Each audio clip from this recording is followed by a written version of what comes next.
Hello बच्चों, class 11 physics के मैं इसमें कराऊंगा न्यूमेरिकल्स आपको। मैं पूरी कोशिश कर रहा हूं कि क्लास 11 फिजिक्स के बच्चों को भी मैं काफ़ी मदद कर सकूं। और क्लास 12th में भी जब आप पहुंचेंगे जल्दी ही, तो बहुत सारा मटेरियल आपके लिए तैयार मिलेगा और आप धुआंधार पढ़ाई करके शानदार नंबर ला सकते हैं। अच्छा, क्लास 11th के न्यूमेरिकल का तो ये वीडियो है ही। इसके अलावा भी मैंने क्या किया है, डिटेल्ड वन शॉट आपके लिए बनाए हैं। अगर आपको हेल्प चाहिए तो डिस्क्रिप्शन में लिंक मिल जाएगा। पूरा यहाँ पर थ्योरी कवर है, न्यूमेरिकल्स हैं, इंपॉर्टेंट डेरिवेशंस हैं, सब कुछ मिलेगा यहाँ पर। और रिवीजन के लिए 30 मिनट की सीरीज भी बनाई है जो चैप्टर वाइज है, उसका भी लिंक मिलेगा। यानी आपके लिए 3 तरह के सीरीज आपको मिलने वाली हैं। एक तो डिटेल्ड वन शॉट जिसमें सब कवर है, 30 मिनट रिवीजन सीरीज, और ये न्यूमेरिकल सीरीज। तो जो बच्चे देखना चाहते हैं वो डिस्क्रिप्शन में वो लिंक मिलेंगे, क्लिक करके देख सकते हैं। और अरविंद एकेडमी चैनल को तो सब्सक्राइब कर ही लेना, क्योंकि अभी भी मदद मिल रही है और क्लास 12 में भी मदद आपको तगड़ी मिलने वाली है। अच्छा, उससे पहले एग्जामिनेशन अगर आपके नहीं हुए हैं तो फिजिक्स के लिए शॉर्ट क्वेश्चन मैंने आपके लिए बनाए हैं, जैसे कि एग्जाम में आपके आते हैं। और 20 से 25 क्वेश्चन आप लगा सकते हैं और अच्छा परफॉर्म कर सकते हैं एग्जामिनेशन के लिए। इसमें मैंने एनसीईआरटी के एक्सरसाइज और एग्जाम्पल्स और एक्सरसाइज के वीडियोस भी रिकॉर्ड करके इसके अंदर डाल दिए हैं। तो अगर आपकी प्रिपरेशन में आप सोचते हैं कि शॉर्ट क्वेश्चंस आपकी मदद मिल सकती है, तो जरूर इसको लगा लीजिए। और जो बच्चे शॉर्ट लेना चाहते हैं वो अरविंद एकेडमी ऐप को डाउनलोड कर लें, लिंक डिस्क्रिप्शन में मिलेगा। और उसका स्टोर सेक्शन में आपको शॉर्ट क्वेश्चन क्लास 11 के दिखेंगे, लेकर अपनी पढ़ाई को आगे बढ़ा सकते हैं। चलिए, जिस वजह से वीडियो बन रहा है यानी न्यूमेरिकल्स, करते हैं इंपॉर्टेंट न्यूमेरिकल्स लगाना शुरू, स्टार्ट करते हैं। तो यहां पर दिखा है, at what temperature do the readings of Celsius and Fahrenheit scales coincide. यानी डिग्री सेल्सियस और फ़ारेनहाइट का कौन सा ऐसा टेम्परेचर लें तो दोनों में रीडिंग सेम आ जाए। अगर इसमें कुछ आ रही है एक्स तो उसमें भी एक्स ही आए जब हम रीड करें। तो देखिए, लेट हम कर लेते हैं कि डिग्री सेंटीग्रेड या डिग्री फ़ारेनहाइट में वो टेम्परेचर की वैल्यू है एक्स कोई टेम्परेचर है जो दोनों में सेम रीडिंग देने वाला है। तो हम जो पीछे फॉर्मूला देखा था, TC माइनस 0/100 और TF माइनस 32/180, ये रिलेशन हमने यूज कर लिया कन्वर्जन वाला। अब यहां पर देखिए, TC या TF को हमने x माना था, तो ये वैल्यू हो गई x/100, x माइनस 32/180। अब यहां पर आप क्रॉस मल्टीप्लाई कर दीजिए, तो ये हो गया, देखिए 180 इंटू एक्स, और 100 से करोगे तो 100x माइनस 3200। अब यहां पर 180 में 100x घटाओगे तो 80x बराबर माइनस 3200। तो x की वैल्यू कितनी आ गई, -40 डिग्री। अब ये जब भी आप डिग्री सेल्सियस में रीड करोगे तो -40 डिग्री सेल्सियस, या फ़ारेनहाइट में रीड करोगे तो -40 डिग्री फ़ारेनहाइट। दोनों देखिए इक्वल टेम्परेचर आ रहा है, आइडेंटिकल टेम्परेचर्स हैं। इस तरह से सवाल बन जाते हैं। मैं एक सेकंड के लिए हटता हूं, आप चाहें तो उसको पॉज करके नोट कर सकते हैं, वरना PDF आपको मिल जाएगी अरविंद एकेडमी ऐप से। इस लेक्चर के शुरू में मैंने बोला है कैसे डाउनलोड कर सकते हैं। फिर भी ये न्यूमेरिकल है तो एक सेकंड आपको दे रहा हूं, अगर आप चाहें तो उसको पॉज। आगे बढ़ते हैं। अब ये जो मैंने प्रूफ बताया था, जहां पर beta is equal to 2 alpha का प्रूविंग हम लोग यहां करने वाले, यही इस एनसीईआरटी के एग्जाम्पल में पूछा है या करने को बोला है। लिखा है 10.1 में, show that the coefficient of areal expansion, जो कि बीटा होता है, जिसकी definition delta A/A into delta T है, of a rectangular sheet of the solid is twice its linear expansion. यानी बीटा बराबर 2 अल्फा हमको प्रूफ करना है सिंपल भाषा में। आइए देखते हैं। यहां पर ओरिजिनली हमने एक शीट ली है, क्योंकि एरिया की बात है तो शीट होनी चाहिए। उस शीट की लंबाई A है और चौड़ाई B है। ये देखिए, A है, B, ये ओरिजिनल शीट है। तो as shown in the figure, consider a rectangular sheet of length A and breadth B। अब आपने क्या किया, इसको हमने डेल्टा T टेम्परेचर से बढ़ा दिया, इसके टेम्परेचर को इंक्रीज कर दिया। जब आप इसके टेम्परेचर को इंक्रीज कर देंगे तो इसकी जो लेंथ है A, वो एक्सपैंड कर जाएगी, डेल्टा A बढ़ जाएगी। तो डेल्टा A कितनी बढ़ेगी, alpha A into delta T। जैसे हमने फॉर्मूला बढ़ा था कि डेल्टा L में कितनी वृद्धि होती है, alpha L into delta T। तो alpha A into delta T। अब इसकी ब्रेथ यानी चौड़ाई में कितनी इंक्रीमेंट होगा, चौड़ाई मतलब डेल्टा B, तो वो इंक्रीमेंट हो जाएगा delta B alpha B into delta T. अब आप देखिए टोटल इंक्रीज इन एरिया क्या होगा। तो ये देखिए, ये जो A लेंथ थी वो इतनी जो बड़ी है, ये डेल्टा A बड़ी है, एक्सपैंड की लेंथ, और चौड़ाई ये जो बीटा थी इतनी, ये डेल्टा B इंक्रीज कर गई है इतनी। ठीक, तो यहां पर 3 एरिया आ गए। एक तो देखिए ये एरिया आया है ना, ये एरिया को हम बोल देते हैं A2, डेल्टा A2। ये हो गया डेल्टा A और ये हो गया आपका B, तो B इंटू डेल्टा A। एक एरिया ये आया जिसे आप डेल्टा A1 कह रहे हैं, ये दूरी है आपकी A और ये इंक्रीमेंट है B। और एक और एरिया आ गया विच इज ये है आपका डेल्टा A और ये है डेल्टा B। तो ये एरिया जो कहलाएगा वो डेल्टा A3 है, delta A into delta B। 3 incremental area आपको मिले, या कह सकते हैं आप 3 तरीके के, मैं तो एक ही, लेकिन हम समझने के लिए 3 टुकड़ों में बांट रहे हैं उसको। तो डेल्टा A की वैल्यू डेल्टा A1 जो कि ये मैं 1 लिख देता हूं, और डेल्टा A2 के लिए ये दूसरा, और ये रहा बेटा तीसरा। तो 1 2 3 3 एरिया यहां पर आ गए। अब क्या करते हैं, एक्सक्यूज मी, तो यहां पर तीनों एरिया जो है उसको लेते हैं। तो डेल्टा A1 की हम बात कर रहे हैं, तो A इंटू डेल्टा B हमने लिख दिया, प्लस डेल्टा A2 की बात कर रहे हैं, B इंटू डेल्टा A। मेरे ख्याल से दोबारा छींक कभी आएगी लगता है। खैर आगे चलते हैं, छींकते भी रहेंगे और पढ़ाते भी रहेंगे, ऐसी की तैसी। आइए, delta A1 delta A2 delta A3। तो डेल्टा A1 की हो गया A इंटू डेल्टा B, और ये डेल्टा A2 हो गया B into delta A। Delta A3 कितना हो गया, ये delta A into delta B। ये तीनों की वैल्यू हमने यहां पे लिख दी। अब ये जो A इंटू डेल्टा B वगैरह है, इसकी वैल्यू यहां पुट करते हैं। तो ये हो गया A, और डेल्टा B की जगह ये वैल्यू देखिए, alpha B into delta T, और साथ में B इंटू डेल्टा है तो B लिखा, डेल्टा A का मतलब यहां से अल्फा A डेल्टा B, ये देखिए यहां से समझ में आई होगी बात। और ये delta A into delta B है, तो डेल्टा A का मतलब ये लिख दीजिए अल्फा A डेल्टा T, और डेल्टा B का मतलब अल्फा B डेल्टा B। कुछ नहीं, सिंपल काम किया है। अब इसको थोड़ा मल्टीप्लाई वगैरह करके लिख लेंगे हम लोग। तो ये हो गया अल्फा AB डेल्टा T, ये हो गया अल्फा AB डेल्टा T, और यहां पे हमने मल्टीप्लाई कर दिया है, तो ये वैल्यू हो गई alpha square AB delta T का स्क्वायर। ये वैल्यू यहां पर बन गई है। अब देखिए क्या है कि ये दोनों तो एक ही क्वांटिटी हैं, तो ये हो गया 2 अल्फा AB डेल्टा T, और इसमें वैल्यू आ गई alpha square AB delta T का स्क्वायर। बढ़िया, अब इसमें से कॉमन निकाल लेते हैं बेटा। तो अल्फा AB डेल्टा T, इन दोनों में से alpha AB delta T common ले लीजिए। यहां बचा 2, और यहां बचा आपका अल्फा इंटू डेल्टा T, क्योंकि बाकी तो हमने alpha AB delta T common ले लिया था। अब आप जानते हैं कि जो अल्फा वैल्यू होती है वो काफी छोटी है, 10 की पावर -5 पर केल्विन, और डेल्टा T भी बहुत बड़ा नहीं है। तो ये इसको जब अल्फा इंटू डेल्टा T आपको मल्टीप्लाई करोगे तो ये बहुत छोटी क्वांटिटी आएगी विथ रिस्पेक्ट टू दिस 2। 2 के खिलाफ या 2 के against it is very small. तो आप इस क्वांटिटी को नेग्लेक्ट कर सकते हो। अब इसको अगर आप नेग्लेक्ट कर दोगे तो ये डेल्टा A की जो वैल्यू है, जो डेल्टा A हम निकाल रहे थे, ये क्या था, डेल्टा A के बराबर। तो डेल्टा A की वैल्यू हो जाएगी 2 अल्फा AB डेल्टा T, क्योंकि इसको नेग्लेक्ट कर दिए हैं। अब आप इसकी डेफिनेशन पकड़ लो बीटा की। तो बीटा की डेफिनेशन होती है delta A upon A into delta T। Delta A का मतलब ऊपर से निकाला है 2 अल्फा AB डेल्टा T, और A delta T AB into delta T। अब यहां पे देखिए AB से AB कट गया, डेल्टा T से डेल्टा T कट गया, और ये बीटा बराबर 2 अल्फा के बराबर आ गया। यही तो आपको प्रूफ करना था, प्रूफ हो गया। तो हम लोगों ने देखा कि gamma is equal to 3 alpha और beta is equal to 2 alpha आप प्रूफ कर चुके हैं। जो इंपॉर्टेंट प्रूफ है आपसे पूछा जाता है। तो मैं हटता हूं 1 सेकंड के लिए, आप इसको नोट डाउन कर सकते हैं। अब इस पे कुछ सवाल हैं, उस सवालों को करेंगे तो और क्लैरिटी हमको मिल जाएगी।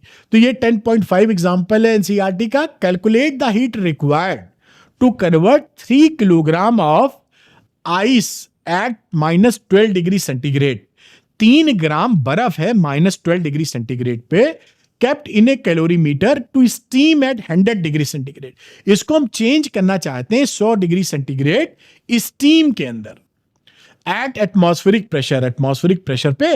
बाकी कई डाटा दे रखे हैं, given specific heat capacity ice की दे रखी है, स्पेसिफिक हीट कैपेसिटी वाटर की दे रखी है, लेटेंट हीट फ्यूजन आइस का है, लेटेंट हीट ऑफ स्टीम आपकी स्टीम की दे रखी है। तो देखिए पहले होगा क्या, जो बर्फ या आइस है -12 डिग्री सेंटीग्रेड पे किस किस तरीके से स्टीम बनेगी आपकी 100 डिग्री सेंटीग्रेड की। तो पहले आइस होगी -12 डिग्री सेंटीग्रेड से, उसको जब आप टेम्परेचर बढ़ाएंगे तो 0 डिग्री का बर्फ बनेगा। पहले ये स्टेट चेंज नहीं हुआ, टेम्परेचर बढ़ा। फिर आइस को और आप हीट देंगे तो ये 0 डिग्री का वाटर, यहां स्टेट चेंज हो रहा है आइस से वाटर।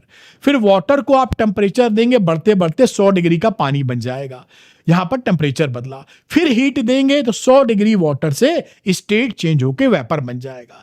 यहां पर देखिए मैंने लिख दिया ये टेम्परेचर चेंज, टीसी का मतलब टेम्परेचर चेंज, एससी का मतलब स्टेट चेंज। तो ये देखिए आइस से आइस है, टेम्परेचर बदला है, आइस से वाटर है, स्टेट चेंज, वाटर से वाटर, टेम्परेचर चेंज, वाटर से वेपर, स्टेट चेंज। समझ गए? अब आपको मैंने सिखाया था कि जहां पर टेम्परेचर चेंज होता है वहां फॉर्मूला यूज करते हैं एमएस डेल्टा टी, और जहां पर स्टेट चेंज होता है वहां पर एमएल।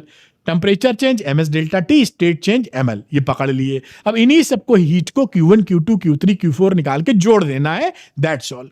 तो देखिए Q1 की बात करते हैं, M S ice into delta T. यहां पर ये जो आ रहा है एम एस डेल्टा टी, मतलब एम हो गया 3 किलोग्राम दे रखा था, एस की वैल्यू यहां दे रखी 2100, और टेम्परेचर डिफरेंस तो 0 डिग्री इसमें से -12 डिग्री घटा दीजिए।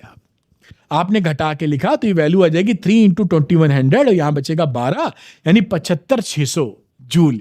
इतना आ गया यहां पर Q1 जो लगेगा। अब हम बात करते हैं Q2 के लिए। यहां पर देखिए आइस से वाटर बन रहा है तो लेटेंट हीट ऑफ आइस लगा दीजिए। तो 3 इंटू 3.35, यहां देखिए आइस का दे रखा है, 3.35 इंटू 10⁵ मल्टीप्लाई करोगे तो 1005000 जूल आपको मिल गया। अभी हम Q3 निकालने चलेंगे। तो Q3 की वैल्यू हो गई M S delta T, M 3 kilogram, S W मतलब वाटर का यहां दे रखा 4186, इंटू टेम्परेचर डिफरेंस, यहां 100 में से 0 घटा दीजिए, टेम्परेचर डिफरेंस हो गया। अब इसको कैलकुलेट कर लीजिए, 1255,800 मिल गया Q3। अब ये Q4 की वैल्यू जहां पर ml लगाना है, ये Q4 हमने लगा दिया ml वेपर। अब यहां पर 3 इंटू 2.256 इंटू 10⁶ ये गिवन था डाटा, इस डाटा का इस्तेमाल कर लिया है, और ये वैल्यू हो गई 6768,000 जूल। अब सारे जितनी हीट हमारी लगी है उन सबको आप जोड़ दीजिए। तो सारी जो यहाँ पे निकली थी सबको मैंने ऐड कर दिया, जो यहाँ पे देखिए निकली है 75,600 वगैरह वगैरह, ये सब हमने यहाँ ऐड कर दिया। जब आप ऐड करोगे तो ये वैल्यू आ जाएगी 9.1 इंटू 10⁶ जूल, और यही आपका आंसर हो गया कि कितनी इसके अंदर हीट लगने वाली है। और पूरा लॉजिक आप प्यार से समझ गए, तो इसको भी आप नोट कर सकते हैं। मैं हट जाता हूं, चाहे स्क्रीनशॉट लेना तो मेरे ख्याल से इंटरेस्टेड होंगे तो ले पाए। अच्छा, अब एक और सवाल लेते हैं, क्योंकि ये सवाल भी एग्जामिनेशन में पूछा जाता है अक्सर। यहां पे लिखा है ए sphere of aluminium of 0.047 kilogram is placed for sufficient time in a vessel containing boiling water so that the sphere is 100 degree centigrade. अब इस बात को थोड़ा समझने के लिए मैंने फोटो बना दी है, जैसे आसानी से आप पकड़ लें। ये खौलता हुआ पानी है, इसमें एल्यूमिनियम का एक स्फीयर जिसका मास 0.047 किलोग्राम था, इस पानी में रखें और उबालते चले जा रहे हैं जब तक कि इस स्फीयर का टेम्परेचर 100 डिग्री सेंटीग्रेड नहीं हो जाता। इतनी बात लिखी, हमने ऐसा समझ लिया। अब देखिए, it is then immediately transfer to इतने किलोग्राम कॉपर कैलोरीमीटर। देखिए फिगर बना दी, ये कॉपर कैलोरीमीटर ले लिया।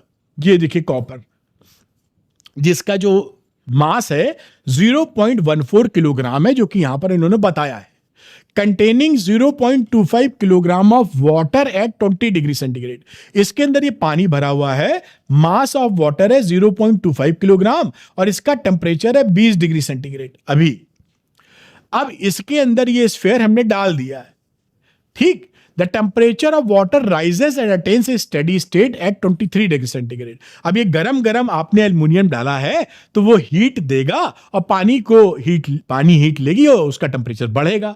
वो टेम्परेचर बढ़कर 23 डिग्री सेंटीग्रेड तक पहुंच जाता है। आपको बताना है specific heat capacity of aluminium. Specific heat capacity aluminium की निकालनी है, यानी SAL निकालनी है। कैलोरीमेट्री का प्रिंसिपल लगा के बड़े प्यार से लगा देंगे हम लोग। तो fall in temperature of the aluminium sphere, ये जो एल्युमिनियम स्फीयर था कितनी टेम्परेचर में गिरावट आई है, पहले 100 था, अब ये एल्युमिनियम स्फीयर भी 23 का हो गया है, तो 100 माइनस 23 यानी 77 degree centigrade.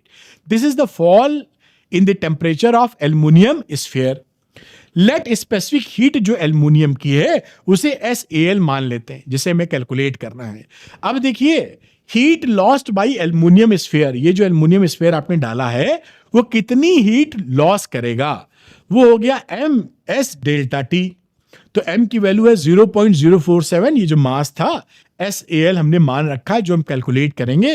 Delta T 77 degree centigrade हमने निकाला था, उसकी वैल्यू पुट कर दी है और इसको कैलकुलेट किया, 3.69 SAL आ गया। ये हीट देने वाला है, हीट लेने वाले कौन से हैं, हीट लेने वाला वाटर है और ये कैलोरी कॉपर का कैलोरीमीटर है, दो लोग हैं हीट लेने वाले। तो यहां पर देखिए heat gained by water in calorimeter, calorimeter में जो वाटर है वो कितना हीट लेगा, वहां फॉर्मूला यूज करेंगे MS डेल्टा टी। तो ये मास ऑफ वाटर जो कि कह रहा था 0.25 किलोग्राम है, और साथ में स्पेसिफिक हीट वाटर की जो कि 4.18 10 की पावर 3 होती है, सवाल में दी नहीं थी, मैंने लिख दी जैसे आपको दिक्कत ना हो। और ये टेम्परेचर डिफरेंस कितना हो गया, बाद में T2 23 है, शुरू में 20 है, तो 23 माइनस 20। अब इसको आप कैलकुलेट कर लीजिए, गुणा भाग करके 3.135 इंटू 10 की पावर 3 जूल आ जाएगा। वाटर ने जितनी हीट ली है, अब कॉपर कैलोरीमीटर ने कितनी हीट ली है वो भी कैलकुलेट करो। Heat gained by copper calorimeter, तो ये कैलोरीमीटर ने MS डेल्टा टी, इसका भी क्योंकि टेम्परेचर बढ़ रहा है, तो ये वैल्यू हो गई, कॉपर का कैलोरीमीटर का मास है 0.14 किलोग्राम, और ये कॉपर का जो स्पेसिफिक हीट होता है वो लिख दिया है, और इसका भी टेम्परेचर 23 माइनस 20, पानी के साथ इसका टेम्परेचर शुरू में 20 था, बाद में बढ़ के 23 हो गया है, तो 23 माइनस 20 इसको कैलकुलेट किया, 0.162 इंटू 10 की पावर 3। अब इन दी स्टेडी स्टेट क्या होता है, जो प्रिंसिपल ऑफ कैलोरीमेट्री है कि हीट लॉस बराबर हीट गेन्ड। तो यहां पर देने वाला एल्युमिनियम स्फीयर और लेने वाले वाटर और कॉपर का कैलोरीमीटर Q2 प्लस Q3। अब ये दोनों वैल्यू रख दीजिए, 3.69 इंटू SAL, और लेने वाले Q2, ये Q2 यहां निकाला था और Q3 यहां निकाला, दोनों वैल्यू पुट कर दी। अब ये देखिए 3.69 SAL, इन दोनों को जोड़ दीजिए, 3.297 इंटू 10 की पावर 3। SAL की वैल्यू होगी, इस वैल्यू को 3.69 से आप डिवाइड कर देंगे तो 0.911 10 की पावर 3 जूल पर किलोग्राम पर केल्विन। ये किलो जूल में लिख दिया तो 10 की पावर 3 को उड़ा दिया, और यही आपका यहां देखिए आंसर आ गया। तो बड़ा इंपॉर्टेंट सवाल है, एक एक स्टेप मैंने समझा दिया, और आप समझ लेंगे तो ऐसे सवाल आएंगे तो एग्जाम में जरूर कर पाएंगे। तो मैं हटता हूं, इसको आप स्क्रीनशॉट ले सकते हैं। एक यहां पे एग्जाम्पल ले लिया जो कि बहुत ज्यादा इंपॉर्टेंट है आपके एग्जामिनेशन पर्पस के लिए। आइए देखते हैं, What is the thermal temperature of the steel copper junction? ये स्टील है, ये कॉपर है, इस जंक्शन की बात कर रहे हैं। In the steady state of the system shown in the figure 10.15, length of the steel rod 15 centimetre, इसकी लंबाई 15 सेंटीमीटर है, और कॉपर रॉड की लंबाई इसकी 10 सेंटीमीटर है। टेम्परेचर ऑफ द फर्नेस, भट्टी का जो टेम्परेचर है वो 300 डिग्री सेंटीग्रेड है, और यहां हमने बर्फ लगा रखी है 0 डिग्री सेंटीग्रेड पर। Temperature of the other end 0 degree. The area of cross section of the steel rod, steel rod का area of cross section double है कॉपर रॉड से, ट्वाइस लिखा है। ये ए जो है, A steel is double the A copper. Thermal conductivity steel की दे रखी है एंड कॉपर की भी दे रखी है, ये हिसाब किताब है। अब देखिए यहां पर कि let T be the temperature of the junction, इसका जो जंक्शन का टेम्परेचर, स्टील कॉपर जंक्शन का टेम्परेचर हम टी मान लेते हैं। अब हमको पता है क्योंकि स्टेडी स्टेट की बात है तो हीट करंट दोनों में सेम होएगी, या आप लिख सकते हैं कि rate of heat flowing is equal to rate of heat flowing out of the system in the system out of the system. क्यों का मतलब कह सकते हैं हीट करंट सेम रहेगी, जो कि स्टेडी स्टेट में मिलती है। हीट करंट कितनी होती है, K delta T upon x. तो इसकी बात की जाए तो स्टील के लिए K1 A1 और डेल्टा टी कितना है, यहां 300 minus T in the direction of heat हम बात करते हैं, तो बड़ा टेम्परेचर 300 माइनस छोटा टेम्परेचर अपॉन x1। x1 का मतलब इसकी लेंथ हो गई स्टील रॉड की, और यहां इसकी बातचीत करेंगे तो T इससे बड़ा टेम्परेचर होगा तो T माइनस 0, और K2 A2 स्टील का और x2 जो लेंथ है कॉपर की। कॉपर की बात कर रहे हैं, एक सेकंड वाला कॉपर है। अब यहां पर देखिए ये 300 माइनस टी के नीचे टी ले लीजिए और बाकी फिगर इधर लिख दी, तो K2 upon K1, A2 upon A1 और X1 अपॉन X2, ये वैल्यू पूरी आ गई। अब इनका हम रेशियो रखना शुरू कर देंगे, तो ये K2 की वैल्यू 385 और ये 50.2। एरिया ऑफ क्रॉस सेक्शन की बात करें तो जो A1 था वो डबल था A2 का, स्टील वाला डबल था कॉपर से, तो नीचे 2 ऊपर 1। और लेंथ की बात करें तो X1 15 सेंटीमीटर और जो कॉपर की है वो 10 सेंटीमीटर। अब इसको सॉल्व कर लीजिए, 5.75 आ जाएगा। अब यहां पर 300 minus T upon T is equal to 5.75, cross multiply कर दिया तो 300 minus T is equal to 5.75 T. अब इसको आप इसमें से घटाएं, जोड़ देंगे टी, तो 6.75 टी इजिकल टू 300, तो टी की वैल्यू आ जाएगी 44.4 डिग्री सेंटीग्रेड। ये जंक्शन का टेम्परेचर आ गया है और ये बहुत इंपॉर्टेंट सवाल है, आपके एग्जामिनेशन में बहुत आता है। मैं हट रहा हूं, इसको नोट कर सकते हैं आप, बहुत इजी क्वेश्चन है लेकिन आपकी समझ में आना चाहिए। उम्मीद है ये बात आप, इस पे एक न्यूमेरिकल है, आइए कर लेते हैं। तो यहां लिखा है calculate the temperature in kelvin eight which a perfect black body radiates energy at the rate of 5.67 what centimetre minus 2 given sigma 5.67 into 10 की power minus 8 with proper suitable units. हमें निकालना क्या है, टेम्परेचर। तो एनर्जी का radiation कितना है भाई, 5.67 वॉट पर सेंटीमीटर स्क्वायर। तो ये सेंटीमीटर स्क्वायर की जगह मीटर स्क्वायर में कन्वर्ट कर देते हैं, तो 5.67 इंटू 10 की पावर 4 हो गया। रेट लिखा है तो पर यूनिट टाइम की हम बात कर रहे हैं। सिग्मा की वैल्यू हमको दे रखी थी, अकॉर्डिंग टू स्टीफन लॉ हमारी वैल्यू होती है E is equal to sigma T की पावर 4। तो टी हमें निकालना है, तो टी की वैल्यू हो गई E अपॉन सिग्मा और ये पावर यहां 1/4 लग जाएगी। E की वैल्यू डाल दीजिए यहां पर 5.67 10 की पावर 4 और ये सिग्मा हो गई 5.67 इंटू 10 की पावर माइनस 8। दोनों को सॉल्व करेंगे, 10 की पावर 12 की पावर 1/4 और ये 10 की पावर 3 यानी 1000 केल्विन आपका आंसर आ जाएगा। इस तरह से देखिए कितना सरल सवाल है, बशर्ते ये फार्मूला, ये लॉ आपको पता होना चाहिए। तो इसको भी आप नोट कर सकते हैं। एक सेकंड के लिए मैं पॉज कर रहा हूं, आप चाहें तो इसको note down.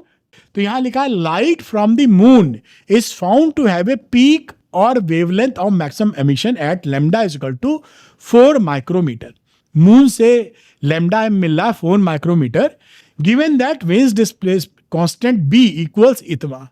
Veins displacement constant B दे रखा है, टेम्परेचर ऑफ मून निकालना है। बहुत सरल सवाल हो जाता है क्योंकि हम लैम्डा एम दे रखा है 14 माइक्रोमीटर, ये 14 लिख दीजिए, शायद टाइपिंग में रह गया हो शायद, तो 14 इंटू 10 की पावर माइनस 6 मीटर। बी की वैल्यू हो गई 2.898 इंटू 10 की पावर माइनस 3 दे रखा था। वेन्स लॉ क्या कहता है, lambda M T into B, तो टी की वैल्यू हो गई B upon lambda M. B की वैल्यू पुट कर दीजिए यहां से 2.898 इंटू 10 की पावर माइनस 3 बेटा, और लैम्डा एम भी दे रखा था 14 इंटू 10 की पावर माइनस 6, वैल्यू आ गई 207 केल्विन। अब ये आपका आंसर हो गया। देखिए कितना सरल, अगर ये सवाल आ जाए आप 10 मिनट के अंदर इसका कॉन्सेप्ट भी समझ सकते हैं और सवाल भी या न्यूमेरिकल भी करने के काबिल हो सकते हैं। कितना सरल है, 207 केल्विन आंसर आ गया। आप इसको चाहो तो पॉज करके नोट डाउन कर लो। मेरे ख्याल से बात इस न्यूमेरिकल को कैसे किया जाता है पकड़िएगा, क्योंकि आपके एग्जाम में अक्सर ये पूछा जाता है। A body cools in 7 minutes from 60 degree to 40 degree. What will be its temperature after the next 7 minutes? शुरुआत में 7 मिनट में 60 डिग्री से 40 डिग्री तक वो ठंडी हो गई है। 7 मिनट बीते, शुरू में 60 डिग्री था, वो 40 डिग्री हो गया है। अब कह रहा अगले 7 मिनट में 40 डिग्री से कहां पहुंचेगी वो टेम्परेचर हमको बताना है। The temperature of the surrounding is 10 degree. जो सराउंडिंग का टेम्परेचर है वो 10 डिग्री सेंटीग्रेड है। Assume that Newton's law of cooling holds good throughout the process. ठीक है, पहले केस में क्या होता है, T1 60 डिग्री था, T2 40 डिग्री और सराउंडिंग का टेम्परेचर था 10 डिग्री सेंटीग्रेड, और टाइम कितना लगा, 7 मिनट। इसको सेकंड में चेंज कर लेते हैं तो 420 सेकंड। अब आप जानते हैं according to Newton's law of cooling, ये देखिए ये तो ms डेल्टा टी होता है, तो आप जानते हैं कि कितनी हीट उसमें से निकली होगी, टेम्परेचर डिफरेंस है। क्योंकि ये रेट है इसलिए टाइम से डिवाइड कर दिया है। ms delta T upon time, तो ये रेट आ गया, Q अपॉन टी, यही तो रेट ऑफ कूलिंग हो गया। तो ये ms delta T upon T लगा दिया, और जो न्यूटन्स लॉ ऑफ कूलिंग वाला फॉर्मूला लगाते हैं इसे K T minus T not निकलते थे, तो T की जगह एवरेज टेम्परेचर लिया जाता है। 60 से 40 गया है तो 60 प्लस 40 अपॉन 2, इस तरह से, क्योंकि यहां तो एक ही वैल्यू लेनी है ना, T minus T zero Newton's law of cooling में, तो T एवरेज जो होता है वो T1 प्लस T2 अपॉन 2 लिया जाता है। ये आप पकड़ के चलिएगा बस, है ना। अब यहां पर ms लगाया 60 से 40, T 420 है, K लिखा 60 प्लस 40 अपॉन 2 माइनस 10। अब इसको सॉल्व कर लीजिए, ms ये 20 बचेगा तो 20 अपॉन 420 K, और ये 100 अपॉन 2 यानी 50 माइनस 10 यानी 40। अब केस नंबर 2 लेते हैं। केस नंबर 2 में अब टेम्परेचर 40 डिग्री है, वहां से अगले 7 मिनटों में कितना हो जाएगा, तो ये 40 डिग्री, T2 कितना होगा मालूम नहीं, T नॉट 10 डिग्री सेंटीग्रेड है ही, और टाइम अपना 420 सेकंड या 7 मिनट का टाइम दिया गया है। अब फिर वही लगा दिया ये formula, ms delta T upon time और K T minus T not, तो 40 माइनस T2 अपॉन 420, अभी था 40 डिग्री, T2 कितना होगा मालूम नहीं, इस समय है 420 सेकंड, K लिखा है, इन दोनों का average 40 plus T2 upon 2 minus 10, जैसे इसमें यूज किया था। अब या क्या करेंगे, एक को इक्वेशन नंबर 1 को हम इस 2 इक्वेशन से डिवाइड कर देते हैं, ms कट जाएगा, तो देखिए काट डाला हमने, इसको इससे डिवाइड करोगे तो ms कट गया, 420 से 420 कट गया, तो 20 अपॉन 40 माइनस T2 आ गया।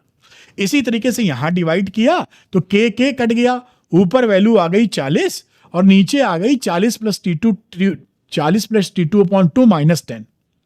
अब इसको सॉल्व करना है, जो कि आप आराम से कर सकते हैं, फिर भी यहां 20 से काटोगे तो ये 2 मिलेगा, तो 1 अपॉन 40 माइनस T2, 2 अपॉन, यहां एलसीएम ले लो, 40 प्लस T2 माइनस 20 अपॉन 2, ये 1 अपॉन 40 माइनस T2, ये 2 ऊपर चला गया 4, और 40 में से 20 गया, 20 बचा, 20 प्लस T2, अब क्रॉस मल्टीप्लाई कर दीजिए यहां, तो 20 प्लस T2 और 160 माइनस 4 T2, 4 में ये T2 जोड़ो तो 5 T2, और 160 में 20 घटाया तो 140, तो T2 की वैल्यू हो गई 28 डिग्री सेंटीग्रेड, और यही आपका आंसर आ गया। यानी अगले 7 मिनट बाद उस बॉडी का टेम्परेचर हो जाएगा 28 डिग्री सेंटीग्रेड। बड़ा प्यारा सवाल है और आपके एग्जाम में बहुत पूछा जाता है, नोट कर लीजिए, इसको स्क्रीनशॉट ले लीजिए या पॉज करके नोट डाउन करें। तो बच्चों, वीडियो खत्म होने से पहले याद दिला दूं कि आपके लिए न्यूमेरिकल्स जो सीरीज है जो आप वीडियो देखे हैं, उसके अलावा आपको वन शॉट डिटेल्ड वीडियो का भी डिस्क्रिप्शन में लिंक मिलेगा। 30 मिनट रिवीजन के लिए भी आपको पूरी सीरीज कंप्लीट मिलेगी, आप इसको जरूर देखिए। अरविंद एकेडमी चैनल को सब्सक्राइब भी कीजिएगा, क्योंकि 12th में भी आपकी बहुत मदद होने वाली है। और अगर आपके एग्जामिनेशन नहीं हुए हैं, आप चाहते हैं कुछ ऐसे स्पेसिफिक क्वेश्चंस मिल जाएं जो जिस तरह के क्वेश्चन आपके एग्जाम में आते हैं, तो ये श्योर शॉर्ट क्वेश्चन आप लगा सकते हैं। एनसीईआरटी एक्सरसाइज और एग्जाम्पल्स पूरी किताब के मैंने वीडियो फॉर्मेट में रिकॉर्ड करके श्योर शॉर्ट क्वेश्चन में दिए हैं, इसके भी आप मदद ले सकते हैं। तो जो बच्चे श्योर शॉर्ट क्वेश्चन लेना चाहते हैं वो अरविंद एकेडमी ऐप को डाउनलोड कर लें, उसके स्टोर सेक्शन में जाइएगा, यहां पर आपको श्योर शॉर्ट क्वेश्चन मिल जाएंगे, लेके लगा मारिए। और फिर से मैं कहूंगा, अरविंद एकेडमी चैनल को सब्सक्राइब करना मत भूलिएगा, अभी भी मदद मिलेगी। और क्लास 12th में जबरदस्त मेरे जो नॉलेज है, मेरा जो एक्सपीरियंस है, उससे आप बहुत ही शानदार परफॉर्मेंस कर सकते हैं। Thank you very much, wish you all the best. Arvind academy channel को सब्सक्राइब करना मत भूलिएगा। गॉड ब्लेस यू बेटा।